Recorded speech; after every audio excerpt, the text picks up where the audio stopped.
In the freezing, desolate waters of the Arctic, things don't usually last long. The ice is a grinder. It crushes steel like soda cans. But for nearly 40 years, sailors reported seeing something that shouldn't have been there. A massive 1,300-ton steel steamer caked in frost, drifting silently through the pack ice. No smoke from its funnels, no lights in its cabins. And most importantly, no one at the wheel. This isn't a campfire legend. This is the SS Baychimo, a ship that was abandoned in 1931 and proceeded to sail itself through the most dangerous environment on Earth for the next 38 years.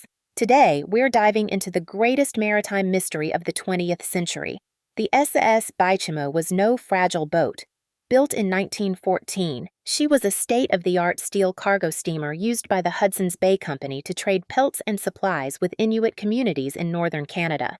In October 1931, the Baychimo was finishing a standard run loaded with a fortune in expensive furs. But winter arrived early and it arrived hard. Near the town of Barrow, Alaska, the pack ice closed in like a vice. The crew was trapped. They built a temporary shelter on the ice, half a mile from the ship, waiting for the floes to break. But on November 24th, a massive blizzard struck. When the storm cleared, the crew looked out at the horizon, and the Baychimo was gone. The captain assumed she had been crushed by the ice and sunk to the bottom. A few days later, an Inuit hunter approached the camp with a wild story. He had seen the ship 45 miles away, still upright and drifting. The crew tracked it down, but the captain realized the hull was too damaged to risk the journey home. They salvaged the most valuable furs, left the ship to the sea, and were eventually airlifted to safety. Everyone expected the winter gales to finish her off. They were wrong. This was just the beginning of her ghost story. For the next 4 decades, the SS Baychimo became the Flying Dutchman of the North. 1932, a dog sledder sees her drifting near Wainwright, Alaska.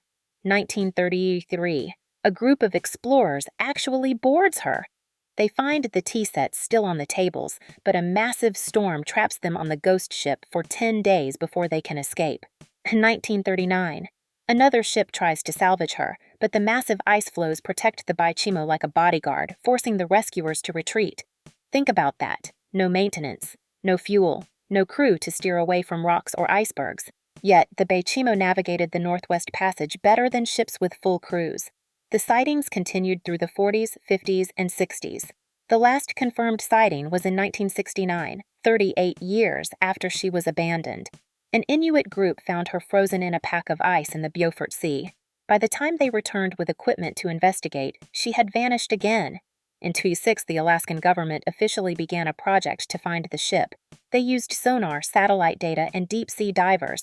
They found dozens of wrecks, but never the Baychimo. There are 2 theories.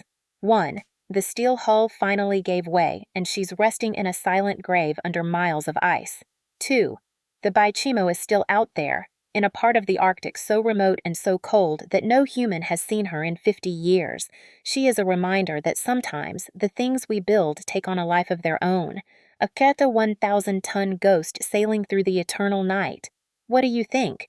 Is the Baychimo still alive in the ice? Let me know in the comments, and if you love mysteries that defy logic, subscribe to That's Crazy Facts.